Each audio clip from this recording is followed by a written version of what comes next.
کافی دیر بعد سرسوتی کو پنڈت اور داسیوں کے قدموں کی آواز اپنی طرف آتی سنائی دی۔ سرسوتی کچھ اور دبک گئی، اس نے اپنی سانس تک روک لی تھی۔ سردی سے اس کا کپ کپاتا جسم ان کو اس کی طرف متوجہ کر سکتا تھا۔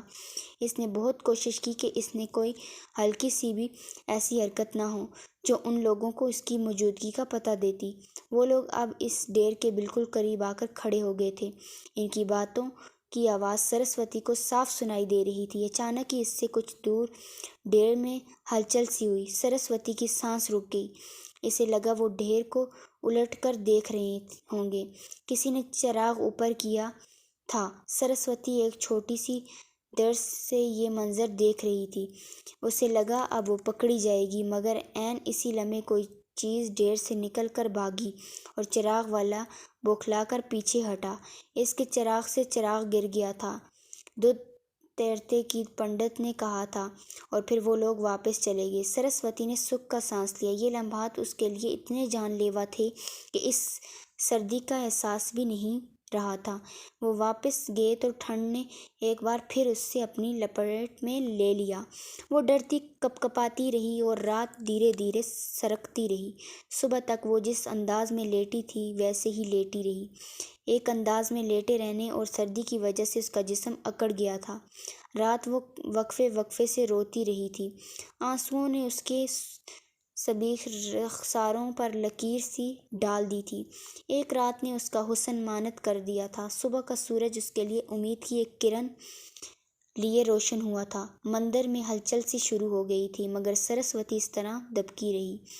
وہ اٹھنا چاہتی تھی تو اٹھ نہیں سکتی تھی۔ سردی نے اس کا انگ انگ جوڑ دیا تھا۔ سورج کچھ اور اوپر ہوا تو اس کی کرنوں نے سرسوتی کو زندگی کی نوید سنائی۔ جہاں سرسوتی لیٹی ہوئی تھی تو وہاں سورج کی کرنیں نہیں پہنچ رہی تھی، البتہ سورج کی ہلکی سی حرارت اسے محسوس ہو رہی تھی، اور اسی ہلکی سی حرارت نے اس کے جسم میں زندگی پھونکنا شروع کر دی تھی۔ اس نے ڈرتے ڈرتے ہولے سے اپنے جسم کو ہلایا تھا۔ 3 گھنٹے وہ مزید وہاں رہی۔ سورج کی حرارت اب کافی بڑھ گئی تھی۔ آج پہلی بار سورج اسے اتنا اچھا لگ رہا تھا۔ اس کا دل چاہ رہا تھا سورج کو اپنی آغوش میں لے کر اسے جلا دے۔ سرسوتی نے سن گن لی۔ آس پاس کوئی آہٹ نہ پا کر وہ آہستہ سے نکلی۔ ادھر ارد گرد کوئی بھی نہیں تھا۔ وہ دبے قدموں وہاں سے چلتی دروازے کے سامنے سے گزری اور پھر دوڑ لگا دی۔ باہر والا دروازہ کھلا تھا۔ وہ باہر نکلی اور اپنے گھر کی طرف دوڑنے لگی۔ آنے جانے والے لوگ اسے حیرت سے دیکھ رہے تھے۔ سرسوتی اس وقت رات والے لباس میں تھی۔ گجرے اس نے نوچ کر پھینک دیے تھے۔ اس نے اپنا منہ چھپا رکھا تھا، اس لیے لوگ اسے پہچان نہ سکے کہ وہ دینا ناتھ کی بیٹی ہے۔ وہ اپنے گھر کے قریب پہنچی تو اس کا حوصلہ جواب دے گیا۔ اس نے سسکیوں سے رونا شروع کر دیا تھا۔